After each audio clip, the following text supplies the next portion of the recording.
কিতাপ যিমানে পঢ়িবা সিমানে শিকিবা। নমস্কাৰ, স্বাগতম জনাইছোঁ অন্য এটি ভিডিঅ'লৈ। মই পঢ়ি আছিলোঁ সুখী জীৱন গঢ়াৰ সাধনা নামৰ কিতাপখনেই। আজি আহিছোঁ অন্য এটি বিষয়লৈ। বিষয়টি হৈছে ডাঙৰ ডাঙৰ শিল্পীসকলো নিজৰ দৰেই জীয়াই আছিল। মেডাম স্কিউমেন হেক্স এগৰাকী বিখ্যাত অভিনেত্ৰী আৰু সুগায়িকা আছিল।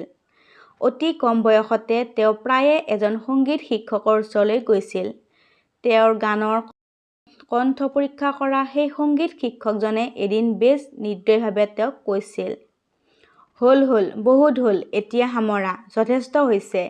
এইবাৰ তুমি তোমাৰ চিলাই মেচিনৰ কামলৈকে উভতি যোৱা, কাৰণ অলপমান চেষ্টা কৰিলেই তুমি এজন দক্ষ আৰু প্ৰথম শ্ৰেণীৰ মহিলা দৰ্জী হ'ব পাৰিবা। কিন্তু গায়িকা হোৱাৰ লেখীয়া কোনো যোগ্যতাই তোমাৰ নাই।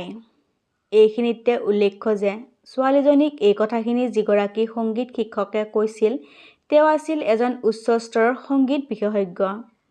সেই ছোৱালীজনী গায়িকা হোৱাৰ দিশত লক্ষ্য স্থিৰ কৰি লৈছিল বাবেই তাই গুৰুৰ কথাত ভাগি পৰা নাছিল।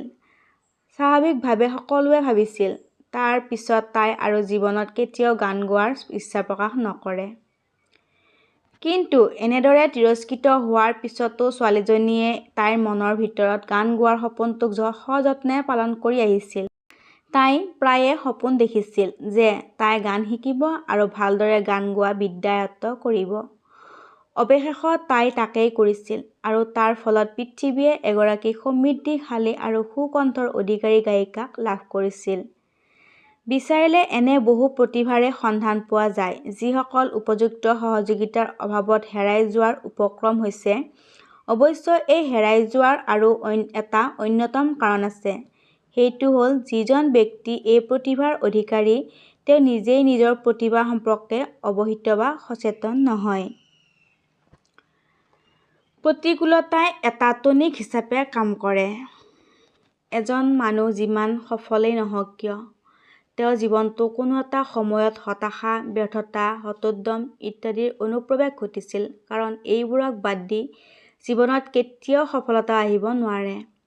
আপুনি যদি আপোনাৰ অন্তৰৰ সত্তাটোৰ বিষয়ে সচেতন হৈ উঠিব পাৰে, তেনেহ'লে আপুনি দেখিব যে তাত হতাশ হ'বলগীয়া একোৱেই নাই।